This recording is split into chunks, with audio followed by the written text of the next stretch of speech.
Robert Howitson, Dr. Whiteford, invited guests, ladies and gentlemen, and everyone who's gathered here today.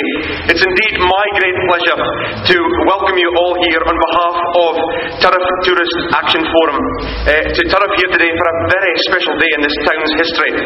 Because we're here today to celebrate the very famous story of this town and a series of incidents that took place nearly 100 years ago.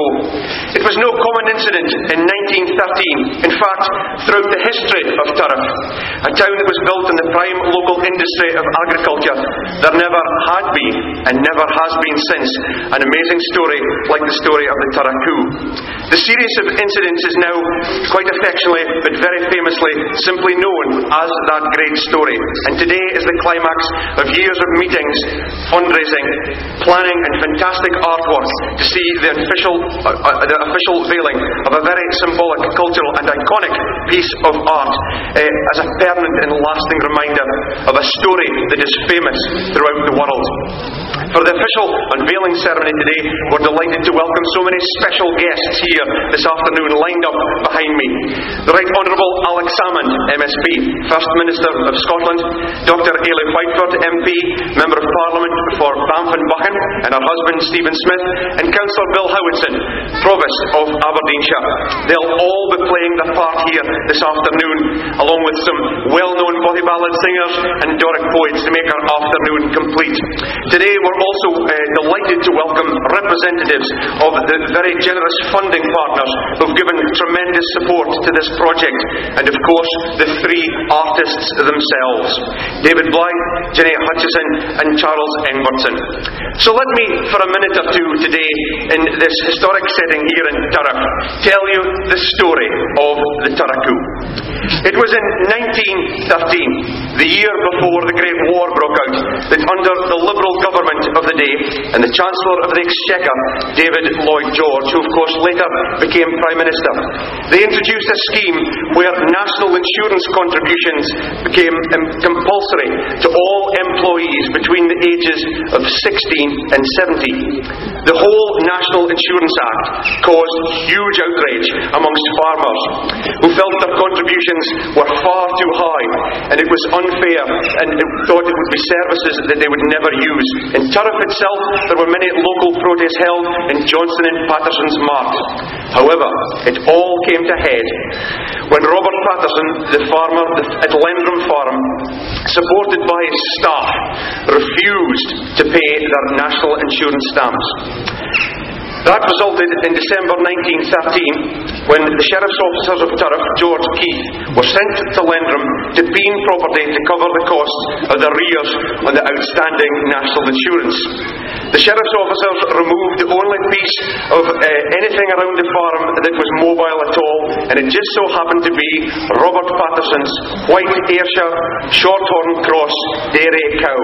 It was led to Turriff by foot to be put up for auction. The next day, the folk of Turriff found the coo tied up in the market square, decorated with ribbons, and painted on the side of the coo was the famous word Lendrum to Leaks, with reference to David Lloyd George's Welsh origin. When the cow was put up for sale later that day, a near riot broke out in the town of Turriff, and 100-strong mob, a bit like what we've got today, pelted the sheriff's officers and the bobbies with soot, with eggs and rotten fruit, and the famous coo escaped. Poor Robert Patterson was charged with a breach of the peace, which was later found to be not proven. The coo was recaptured and was eventually taken to the mart at Aberdeen and sold on to a group of sympathetic Buchan farmers for £7. On a famous return to the town of Turriff, the coo was repainted with new words: "Free, didn't you wish that ye were me?" And she was triumphantly paraded round the town of Turriff on the 21st of January 1914 to an amazing crowd of 4,000 people who'd gathered to welcome her home and see her free once again. The Turriff Brass Band played for the occasion the tune Jock o' Hazeldean, and the very well-known Buchan farmer at the time, the great Archie Campbell of Achmingle at New Deer, presented the cow back to Robert Patterson of Lendrum on behalf of those Buchan farmers who had bought her in Aberdeen.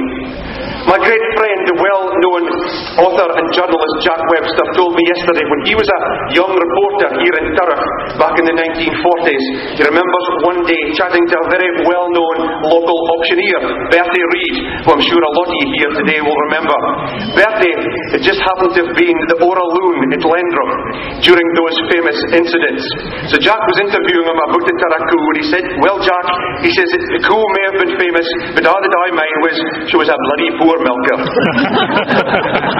After all the sneer and publicity, which made her one of the most famous Coos in the world, she was returned home to Lendrum and survived for another 6 years.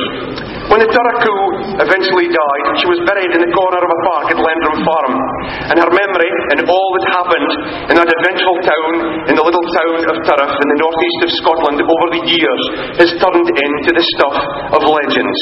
The story became instantly famous, and it was widely reported by the press, not only here at home, but I can assure you at the time, throughout the world. It was spoken about and gossiped for years, and has become key to the local folklore of this area. Songs and poetry have been written about it. The famous composer James Scott Skinner of the day wrote a tune about it.